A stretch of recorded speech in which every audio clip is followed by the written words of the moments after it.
وعلى آله وأصحابه ومن والاه ولا حول ولا قوة إلا بالله أما بعد رب اشرح لي صدري ويسر لي أمري واحلل عقدة من لساني يفقهوا قولي.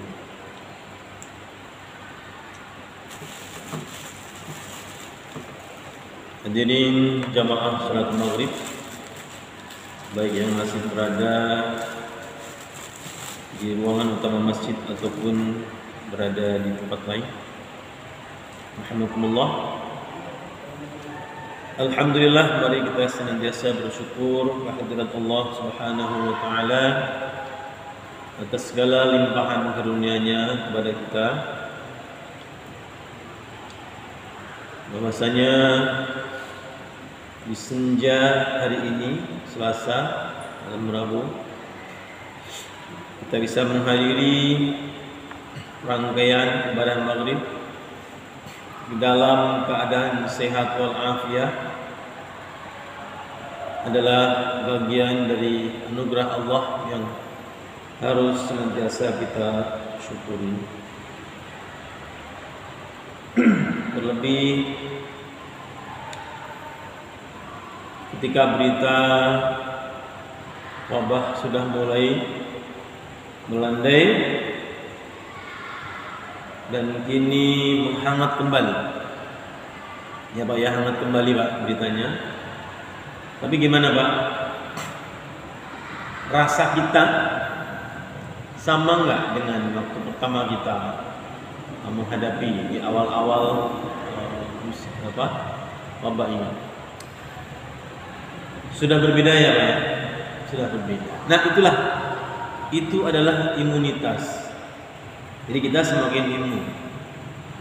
Ya, kalau diberitakan bahwa Omikron atau Maknyakron ini tidak sedahsyat yang pertama dalam hal bahayanya, hanya lebih cepat menyebarnya. Itu hanya bagian dari berita saja. Tetapi bahwa kita semakin hari semakin imun, ya, dalam arti imunitas yang sebenarnya yaitu keyakinan. Jadi imunitas yang ada dalam tubuh kita, keyakinan itu melebihi dari bentuk imunitas yang lain dari sekalian. Jadi kalau kita sekarang dengar ada yang terjangkit, ya innalillah, itu musibah besar ataupun kecil, semoga segera sehat kembali. Yang penting kita terus berikhtiar, berupaya. Kalau kita kena juga, ya kita berikhtiar, kita obati. Berikhtiar menghindar, dan kalau kena berikhtiar mengobati. Dan itulah kewajiban kita. Dan bisa saja kalau Allah menghendaki setiap hari sepanjang tahun hingga hari kiamat dijadikan penuh dengan musibah atau wabah terus menerus, bagi Allah itu teramat sangat mudah. Dan kalau itu terjadi, ya akan menjadi biasa, akan menjadi hal biasa. Iya, segala aspek kehidupan harus terus berjalan. Ekonominya, politiknya, keagamaannya harus berjalan. Maka hal positif yang perlu kita ambil ibrah adalah, ya, kita semakin kebal secara spiritual, kan? Jadi rasa takutnya tidak seperti bulan-bulan atau beberapa bulan yang lalu, terutama ya bulan Juli barangkali. Nah itu harus kita syukuri. Makin banyak musibah yang menimpa manusia, ya, kita jangan selalu melihat dari sisi yang negatif. Dari sisi positifnya, berarti semakin banyak Allah membuka pintu-pintu syahid. Orang yang meninggal karena musibah dan dia ridha dengan apa yang menimpanya, syahid Bapak. Ya. Gitu informasi dari Nabi. Jadi intinya ya kewajiban kita cuma berikhtiar menjauhkan dan berikhtiar berobat setelah waktunya. Alhamdulillah. Hadirin rahimakumullah, kita bertemu kembali malam-malam Rabu yang kedua. Pada pertemuan yang lalu kita membicarakan terkait dengan bagian kepala kita, rambut, uban, dan mewarnai rambut, menyemir rambut. Yang kesimpulannya ya bahwa uban itu tidak boleh dicabut. Secara ilmiah ya logika kita, semakin dicabut ya tentu akan menjadi penyebab utama kebotakan. Kalau cuma satu dicabut, kalau semuanya kemudian memutih, semua dicabut, ya sudah botaklah kepala kita, karena yang sudah menjadi uban itu indikasikan sudah tidak lagi subur, bahkan mungkin sudah mati ya saraf-sarafnya. Nah, bukan karena mitos ya kalau dicabut satu tumbuh berlipat ganda. Lah kemudian secara dari aspek agama ya karena kita dilarang mencabut uban. Kemudian tentang menyemir rambut ya, intinya Rasul juga ya menganjurkan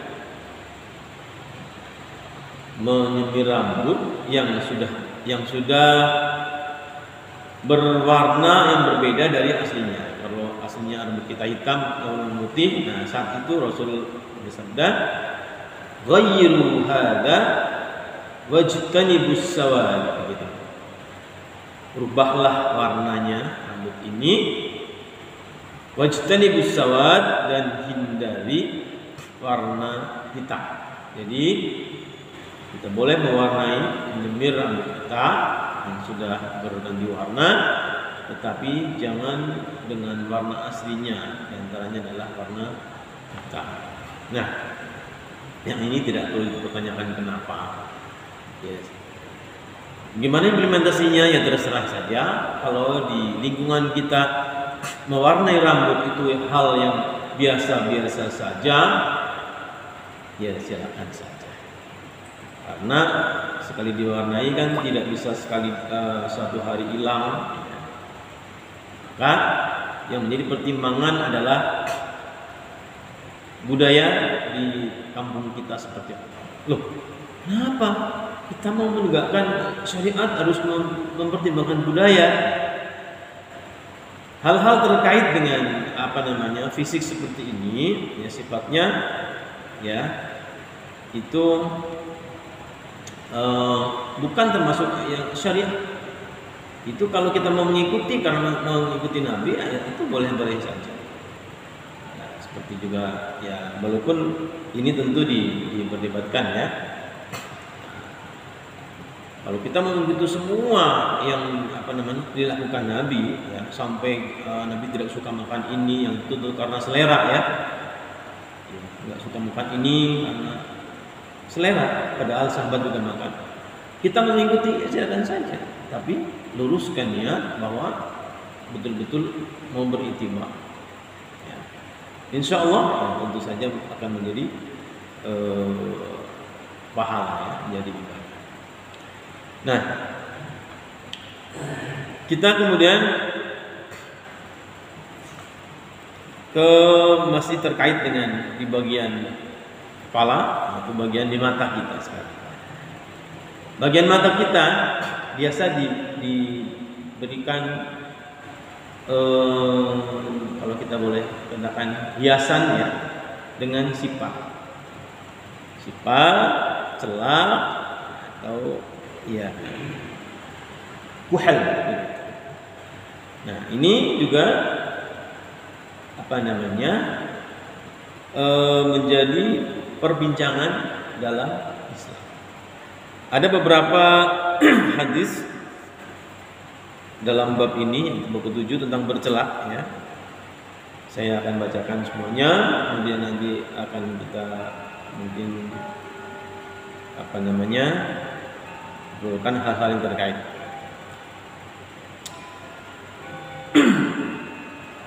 Hadis yang pertama dari Ibnu Abbas meriwayatkan bahwa Rasulullah SAW bersabda, Bismillahirrahmanirrahim, iktahilu bil ismid fa innahu yajlul basar wa yumbitu sya'ar. Nabi, iktahilu bil ismid, berkuhallah kalian, bercelaklah kalian bil ismid, dengan celak, dengan ismid. Ismid itu dijelaskan berbahan itu dari batu hitam dari Persia begitu ya.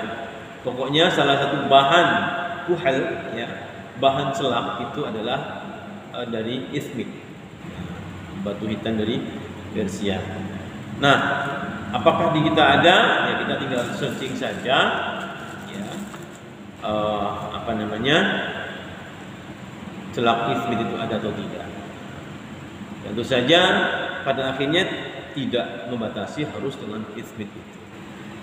Tapi kalau kita mau kemudian melihat dari hikmahnya bahwa di sini ada kesehatan, maka dicari penggantinya juga yang kira-kira memiliki hikmah yang sama.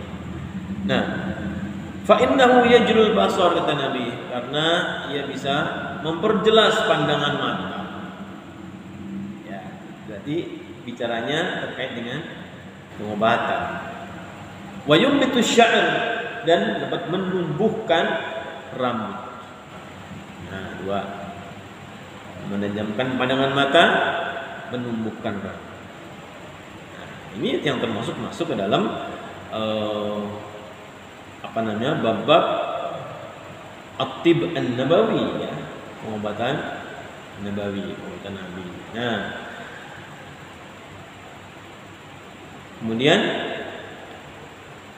ternyata dikatakan di sini bahwa celak itu yang pakai ismid itu mengandung unsur pengobat. Nah, percaya nggak kita? Ada nggak penelitiannya? Nah, kalau itu pertanyaannya, kita akan melihat dari dua sisi. Dari mana kita berangkat? Kalau kita berangkat dari iman, maka apa yang datang dari Allah dan Rasul yakini dulu. Kenapa? Wa ma yantiqu 'anil hawa in huwa illa wahyun yuha. Apa yang disabdakan Nabi itu bukan dari selera nafsunya. In huwa illa wahyun yuha, tapi tidak lain adalah wahyu. Jadi wahyu selain Al-Qur'an, selain hadis qudsi, semua yang disabdakan Nabi ya terkait dengan hukum terutama adalah wahyu. Nabi tidak biasa ditanya langsung menjawab. Ya. Kalau terkait dengan hukum ditanya, nunggu dulu turun wahyu, jawab, ada jawaban. Nah, itu Nabi. Ini informasi ya, katakanlah al-khabar an-nabawi, berita kenabian. Nabi mengatakan itu. Nah, kalau kita buka searching di Google, ya ternyata banyak yang menjelaskan itu, tapi saya belum temukan yang dalam bentuk jurnal ya, hasil penelitian ya. Saya yakin ada ya, cuma saya belum sempat cari-cari. Nah, tapi kalau di artikel-artikel secara umum ya sifat mata itu memang bisa mengobati beberapa macam keluhan terkait dengan mata. Tadi diantaranya mempertajam pandangan mata, membuka rambutnya ya, mungkin rambut yang lain-lain juga ya, terutama rambut mata, karena celak itu adanya di rambut mata, di bulu mata ya, bulu mata. Nah, termasuk juga hal-hal yang mengganggu pandangan mata, disebut ada rabu, ya, dan sebagainya. Nah, ini bisa diterapi dengan celak ini. Bagaimana kalau kemudian, ya tadi ini dari sudut pandang kita, ya, dari keyakinan, ya, kita sebagai muslim yakini dulu, baru teliti bagi yang memang punya kesempatan untuk meneliti. Mereka yang berangkat dari ilmu pengetahuan, terutama yang bukan muslim, ya, ketika mendengar begini, mereka akan jadikan ini sebagai masukan, sebagai hipotesis. Ya, katanya bercelak bisa menyehatkan mata dan menumbuhkan lambung. Nah, mereka kemudian akan teliti. Ya, nanti bapak cari deh, ya, jurnal-jurnalnya tentang manfaat celak, ya, dengan ismi. Kalau artikel banyak sekali. Nah, intinya, ya, bercelak itu juga menyehatkan mata. Nah, gitu. Dari sisi hiasan juga bercelak juga, ya, mempertegas, ya, apa garis-garis mata. Nah, itu hadis pertama. Ini riwayat Tirmidzi dan Abu Dawud. Hadis kedua juga dari Ibnu Abbas, ya. Anna Nabiyya sallallahu alaihi wasallam kanat lahu mukhalatun yaktahilu biha kulla lailatin thalathatan fi hadhihi wa thalathatan fi hadhihi. Anna Nabiy sallallahu alaihi wasallam, bahwasanya Nabi sallallahu alaihi wasallam lahu mukhulatun dari kata kahil juga, itu tempatnya, tempat menyimpan kuhel, sifat, ya, bisa botol sifat, wadah sifat, gitu. Yaktahilu biha kullal lail, yang digunakan oleh Nabi untuk bersifat, ya, bercelak kulla lailah, setiap malam. Jadi, ya, hadis ini menjelaskan bahwa Nabi setiap malam menggunakan celak. Salasatan fi hadhihi, ya, 3 kali, ya, 3 goresan, mungkin 3 usapan, ya, di mata yang ini, dan 3 kali masalah satan fi hadhihi, mata yang ini. Artinya mata kanan 3 kali, mata kiri 3 kali. Kapan itu? Kulla lailati, setiap malam. Nah, jadi dari hadis yang pertama kita mendapatkan informasi bahwa Nabi menganjurkan untuk bercelak karena celak itu menguntungkan untuk kesehatan mata. Yang kedua, bahwa Nabi punya tempat celak di rumah beliau yang digunakan untuk bercelak setiap malam. Jadi Nabi bercelaknya setiap malam, 3 kali di kanan dan 3 kali di kiri. Jadi kalau kita kaitkan dengan celak sebagai dandanan atau hiasan, nanti akan kita obrolkan. Kemudian hadis yang ketiga kita bacakan dulu, juga dari Ibnu Abbas. Kana Rasulullah sallallahu alaihi wasallam yaktahilu qabla an yanama bil ithmidi thalathatan fi kulli ain. Ini maknanya masih sama, tetapi ada sedikit tambahan. Rasulullah sallallahu alaihi wasallam dulu, ya, biasa bercelak, yaktahilu, biasa bercelak qabla an yanam, sebelum tidur, bil ismid, dengan ismid, dengan celak. Thalathan, ya, thalathan berarti thalathan marrat, 3 kali, fi kulli aini, 3 kali pada setiap mata. Matanya 2, berarti 2 kali 2, 6 kali. Ya. Pada hadis yang ketiga ini ada informasi yang lain bahwa Nabi biasa menggunakan celaknya itu malam, tadi di hadis kedua. Malamnya apa? Ya, ternyata menjelang tidur. Sebelum tidur beliau bercelak.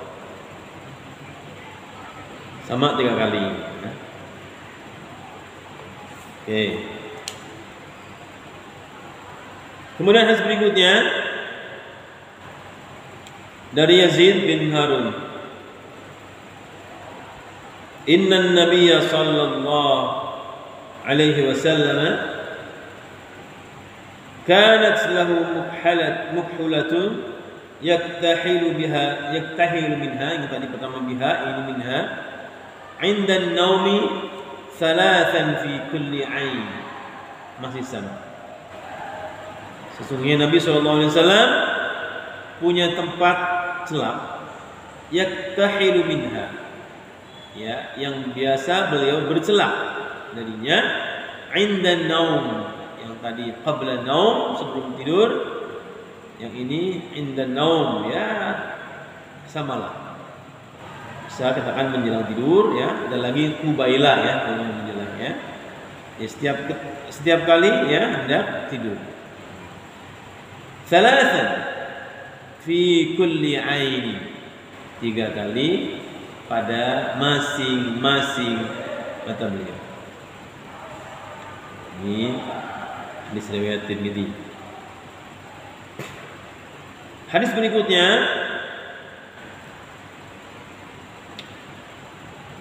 dari Jabir bin Abdullah, diriwayatkan bahwa Rasulullah sallallahu alaihi wasallam bersabda, "Alaikum bil ithmid 'inda an-naum, fa innahu yajlul basar wa yumbitu asy-sya'r." Ini mirip dengan hadis yang pertama tadi. Hendaklah kalian bercelak dengan ismid ketika menjelang tidur. Fa innahu yajlul basar, karena ia dapat mempertajam pandangan mata, memperjelas penglihatan, wa yumbitus sya'r, dan menumbuhkan, ya, bulu mata lah, begitu, ya, karena ini kaitannya dengan mata. Dalam hadis ini masih sama informasinya dengan hadis yang pertama, ya. Ya, di sini dimulai dengan apa namanya, ya, sama, ya, perintah, ya, depannya iktahilu, yang ini alaikum bil ithmid. Sini ada keterangan indan naumnya. Kemudian hadis berikutnya Ibnu Abbas meriwayatkan bahwa Rasulullah sallallahu alaihi wasallam bersabda, "Inna khaira adhalikum al-ithmid yajlul basar wa yumbitu asy-sya'r." Inna khaira adhalikum, sesungguhnya kuhal atau sifat atau celak yang terbaik bagi kalian adalah al-ithmid. Yajlul basar, memperjelas penglihatan, wa yumbitu asy-sya'r, dan menumbuhkan rambut atau bulu mata. Di sini ada tambahan, ya, inna khaira adhalikum. Nabi menegaskan bahwa bahan celak yang terbaik untuk dipakai itu adalah al-ithmid. Berarti di sini mengandung makna tersirat bahwa bercelak itu tidak hanya dengan ithmid. Ada juga bahan-bahan yang lain yang juga baik, tetapi yang terbaik menurut Nabi adalah al-ithmid. Karena, ya, Berdasarkan wahyu tentunya di dalam ismit itu mengandung zat-zat ya yang bisa memperjelas penglihatan dan menumbuhkan bulu mata. Nah, hadis yang terakhir pada bab ini ya dari Ibnu Umar meriwayatkan bahwa Rasulullah bersabda, "Alaikum bil ismi, fa innahu yajlul basar wa yumbitu sya'ar." Sama ya hikmah. Hendaklah kalian bercelak dengan ismit karena ia dapat memperjelas penglihatan dan menumbuhkan bulu mata. Nah, jemaah sekalian, itu beberapa hadis terkait dengan celak atau sifat ya. Sifat ini saya jadi ingat istilah di Jawa ya dulu. Istilah sifat tidak hanya digunakan yang terkait dengan mata. Dulu tukang kayu juga menggunakan sifat. Kemudian juga ya untuk mengukur ya. Kalau sekarang biasanya pakai benang ya benangnya tanpa diberi warna ya, tetapi ada pakai ada water pass, ada pakai juga selang ya untuk mengukur, untuk menimbang. Nah, dulu saya ingat ya benang tukang itu dibasahin pakai daleman batu baterai dulu ABC itu kan yang populer, ABC, Eveready dan seterusnya. Ya, hitam ditarik set. Nah, kemudian ditarik di dua ujungnya dijepretin, jepret maka membekas jadilah garis. Nah, itu dulu juga disebut sifat di Jawanya saya, Jawa Tengah. Nah, ini juga sifat itu garis mata. Istilah kerennya sekarang ya eyeliner begitulah, eyeliner ya, penggaris mata. Walaupun tidak selurus penggaris, yang mengikuti garis mata itu dikatakan penggaris mata. Dari sisi estetika, penggaris mata ini mempertegas ya garis-garis mata kita. Garis-garis matanya kelihatan jelas ya, samalah seperti kita melukis gitu kan. Lalu pinggirnya kita tebelin pakai spidol supaya jelas ya. Kalau anak-anak katakanlah ada garis-garis ya, ada border kalau kita bikin tabel-tabel itu untuk mempertegas batas. Nah, itu kaitan-kaitan maknanya. Nah, sifat ya, eyeliner. Kemudian beberapa hal yang kemudian muncul terkait dengan sifat ini ya, ini sebenarnya boleh buat laki-laki dan perempuan dengan hukum yang sama atau bagaimana? Jadi kalau ada pertanyaan,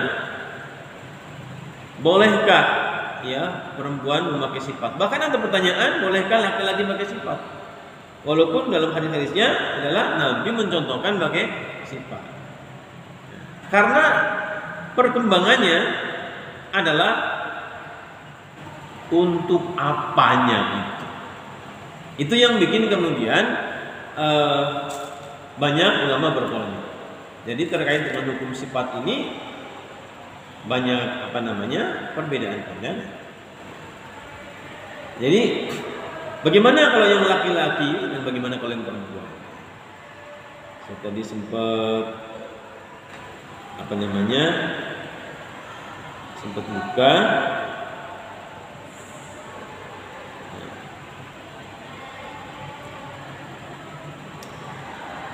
Ada yang memandang ya diantaranya mubah, ada yang membolehkan begitu, ada yang memandangnya sunnah karena itu adalah kata perintah, gitu kan? Jadi ulama-ulama yang berpendapat hukumnya mubah atau boleh.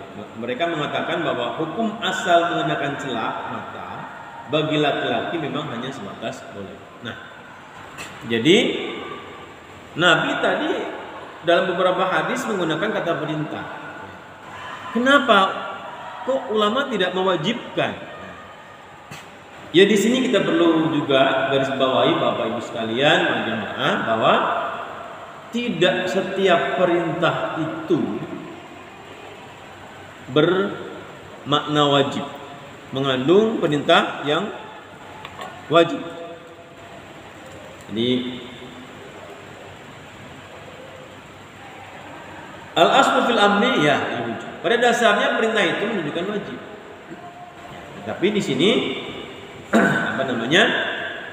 banyak qarinah-qarinah untuk para ulama ya yang menunjukkan bahwa hukum itu tidak sampai ke wajib. Jadi yang kajian seperti ini bahwa perintah itu jatuhnya kepada hukum apa? Mubah, sunnah, wajib, haram, makruh atau bahkan haram. Itu bagian para ulama mujtahid Bapak Ibu sekalian. Dan kita betul-betul hanya terima matangnya. Kalau kita menggunakan kepala kosong kita hanya mengandalkan terjemah, kata iktahilu, bercelaklah kamu gitu. Ya mungkin kita akan mengatakan, Nabi nyuruh, ini perintah Nabi. Nah, oleh karena itu nggak layak ya kita menafsirkan ayat dan hadis dengan nalar kita, hanya dengan modal kita tahu bahasa Arab apalagi dari terjemah. Ya, pasti kita akan tersesat. Untuk hal-hal tertentu yang tidak terkait dengan hukum ya mungkin bisa jadi. Tapi kalau udah menyangkut masalah hukum, buktinya para ulama kalau mujtahid ya mengatakan bahwa hukum dasarnya itu boleh. Ya, hukum dasarnya itu boleh. Ya dalam kata lain lah, dalam Al-Qur'an ada perintah makan. Ya, kulu washrabu la tusrifu. Makanlah dan minumlah kalian dan jangan berlebihan. Kalau kita mau menggunakan semau-mau kita, Allah menyuruh kita makan, wajib makan, wajib minum. Nggak makan, nggak minum dosa, rusak agamanya. Kalau semuanya ya dimaknai secara tekstual seperti itu. Pada akhirnya toh makan ya dikatakan oleh para ulama hukum asalnya boleh. Jadi nggak makan nggak apa-apa kalau memang dia kuat. Makanya kalau kuat tidak makan berlama-lama atau mendingan berpuasa menjadi pahala. Tetapi pada satu ketika makan bisa menjadi sunnah bahkan bisa menjadi wajib. Ketika kita harus bertahan hidup karena ya kehidupan ini harus disyukuri dengan menjaganya, itu kan. Maka menjaga kehidupan wajib. Ketika menjaga kehidupan ini hanya dengan makan tanpa makan akan dipastikan katakanlah ya mati karena memang itu sunnahnya, sunnatullah. Maka ketika itu makan menjadi wajib. Bahkan ketika kita nggak bisa makan yang halal pun, yang tadinya haram pun menjadi halal karena darurat. Ya, di tengah hutan tersesat dan tidak ada makanan kecuali yang yang haram babi misalkan. Saat itu pun kita boleh makan ya, untuk mempertahankan hidup dan tidak berlebihan. Jadi wah enak nih, bawa pulang nih buat bekal. Berbeda lagi urusannya.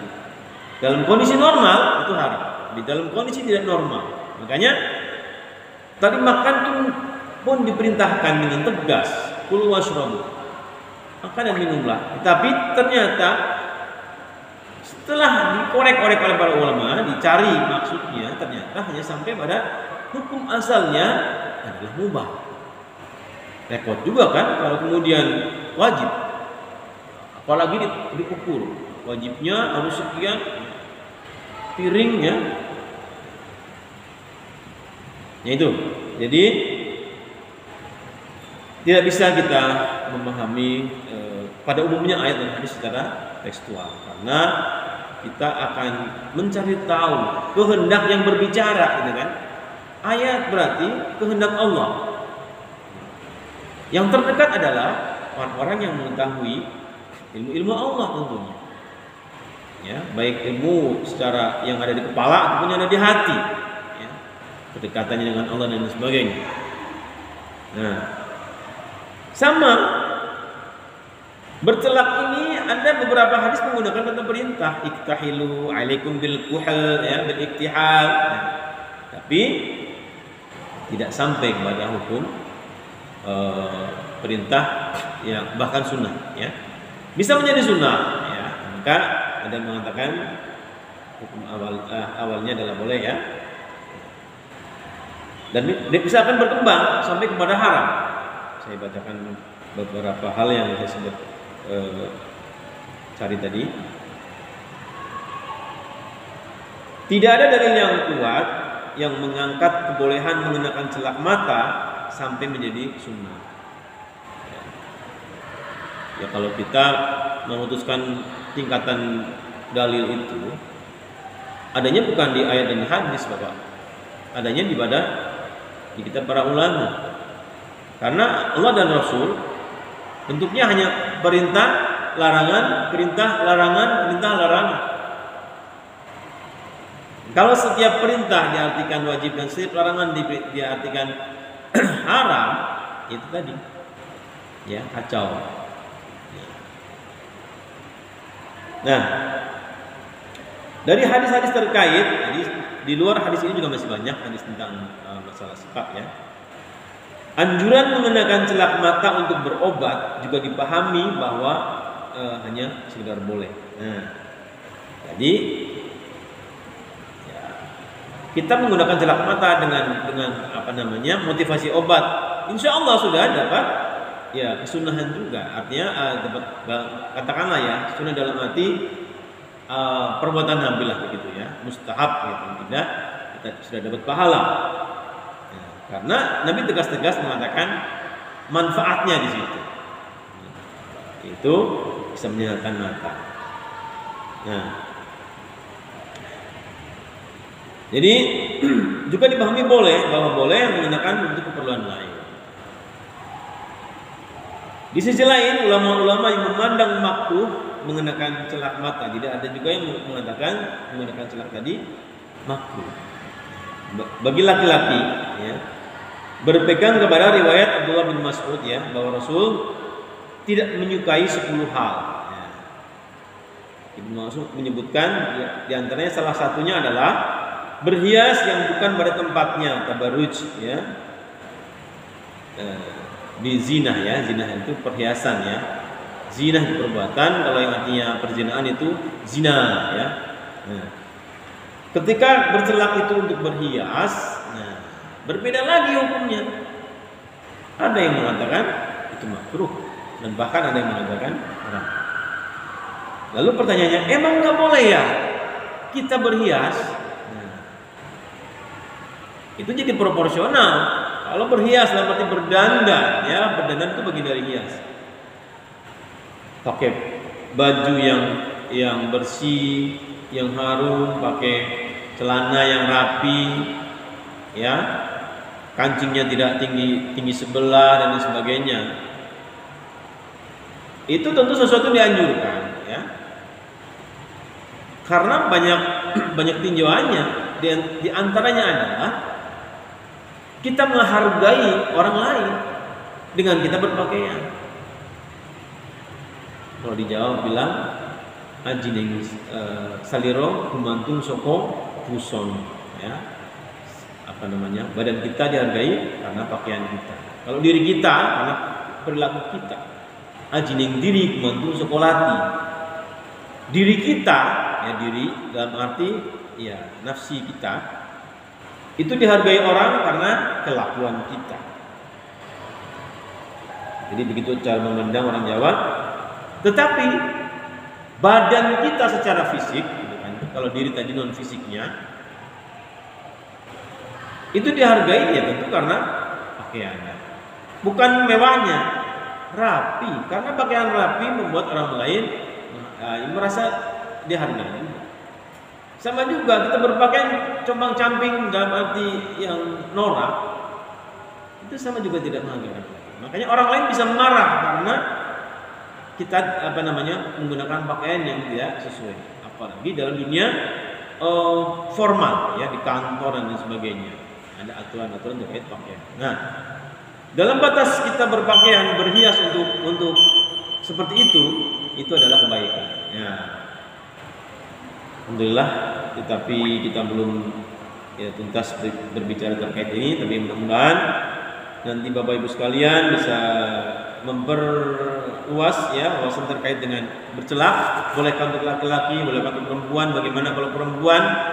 Yang pasti tadi satu hal yang saya katakan, Nabi bercelak di malam hari, tentu di sini tidak ada makna untuk berhias. Nah, menjelang tidur. Jadi kalau kita mau bercelak yang keluar dari khilaf, bercelak malam hari menjelang tidur untuk kesehatan, nah itulah yang sesuai benar dengan perintah. Bagi perempuan banyak lagi masalahnya. Untuk berhias, kalau di rumah mungkin tidak apa-apa, tidak keluar rumah urusannya adalah tabarruj, urusannya dengan persoalan aurat. Wallahu a'lam bishawab. Ilaihil marju wal maaf. Terlewat waktunya, apalagi insyaallah pada pertemuan yang akan datang dalam keadaan sehat walafiat. Mudah-mudahan kita semuanya disehatkan oleh Allah Subhanahu wa taala dan terus diberikan ketenangan menghadapi semua musibah yang ada di hadapan kita. Assalamualaikum warahmatullahi wabarakatuh.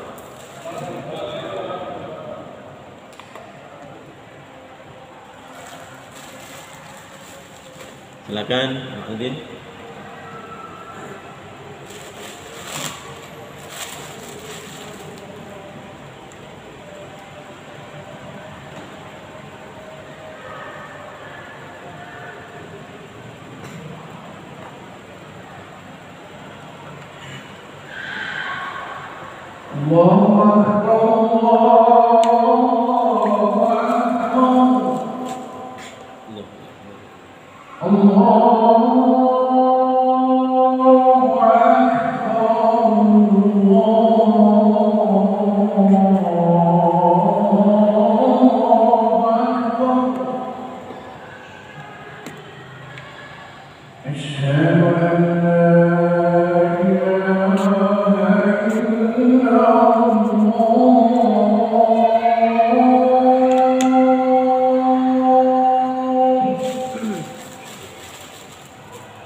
حي على الفلاح.